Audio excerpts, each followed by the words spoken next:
Ang lihim ng lumubog na barko.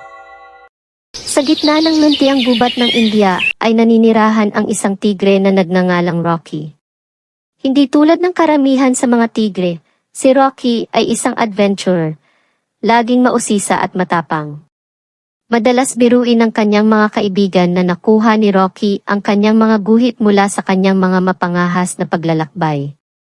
Isang araw, habang nagpapahinga malapit sa ilog, narinig ni Rocky ang isang grupo ng mga unggoy na nag-uusap tungkol sa isang lumubog na barko na nagtataglay ng mahiwagang bagay.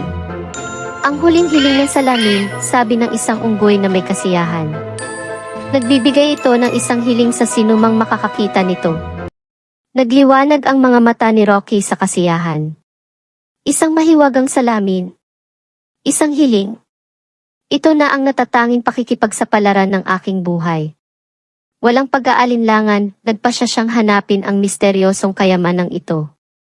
Sinimulan ni Rocky ang kanyang paglalakbay, lumangway siya sa mga ilog, naglalakad sa mga kagubatan, at umakyat sa mga mapanganib na bangin. Matapos ang ilang araw na paglalakbay, sa wakas ay narating niya ang pinaniniwalaang lugar, isang tahimik na baybayin kung saan nakahimlay ang lumubog na barko sa ilalim ng dagat. Huminga siya ng malalim at sumisid sa tubig. Habang naglalakbay sa ilalim ng dagat, namangha si Rocky sa makulay na buhay sa karagatan. Lumalangoy sa kanyang paligid ang mga makukulay na isda at pinagmamasdan siya ng mga mausisang pagong dagat. Habang papalapit siya sa barko, nakita niya ang lumang bahagi nito na tatakpan ng mga damong dagat. Sa loob ng barko, nakita ni Rocky ang isang maliit na treasure chest. Sa isang malakas na hampas ng kanyang paa, binuksan niya ito at natagpuan ang mahiwagang salamin. Ang salamin ay maliit at bilog, napapalibutan ng mga maselang disenyo na ginto. Habang tinititigan ito ni Rocky, isang malambot na boses ang umalingaw-ngaw sa kanyang isipan. Matapang na tigre, natagpuan mo ang huling hiling ng salamin, sabihin mo ang iyong nais, at ito ay matutupad. Nagkaroon ng maraming mga ideya si Rocky. Pwede niyang hilingin ang kahit ano, walang hanggang pagkain, kasikatan, o higit pang mga pakikipagsapalaran. Ngunit naalala niya ang kanyang mga kaibigan sa gubat. Naalala niya si Bina, isang elepante, na nagdurusa dahil sa sirang ngipin, at si Chirpy, isang parot, na nawalan ng kakayahang lumipad. Pati na rin ang mga unggoy na nagsabi sa kanya tungkol sa salamin. Biglang, pinutol ng boses ng salamin ang kanyang mga iniisip. Tandaan, ang iyong hiling ay dapat hindi makasarili para ito ay matupad.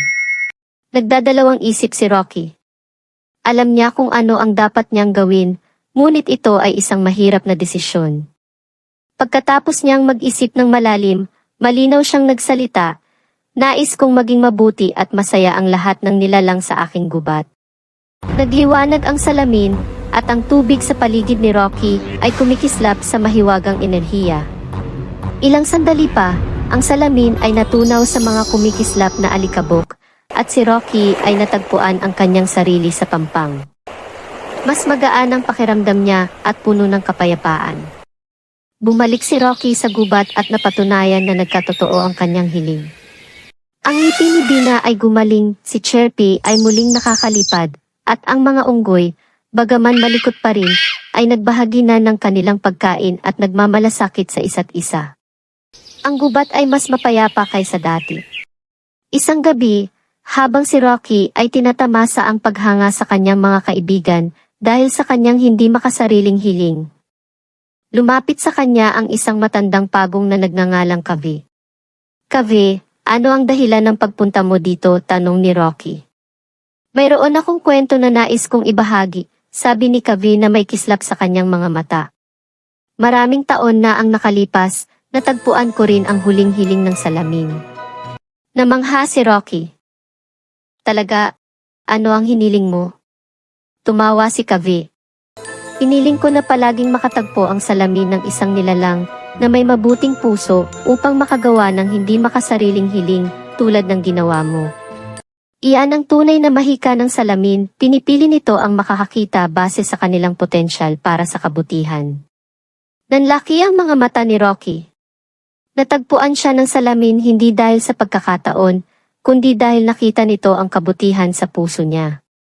Ang kanyang sakripisyo, kabaitan at hindi pagkamakasarili ay nagpanatili sa pag-unlad ng kagubatan. Mula noon, ipinagpatuloy ni Rocky ang kanyang mga pakikipagsapalaran. Ngunit may mas malalim na pag-unawa sa kapangyarihan ng sakripisyo at ang epekto ng kabaitan. Ibinahagi niya ang kanyang kwento sa bawat nilalang na kanyang nakikilala, na nagbibigay inspirasyon sa kanila na tingnan ang higit pa sa kanilang sariling mga kagustuhan at magmalasakit sa iba.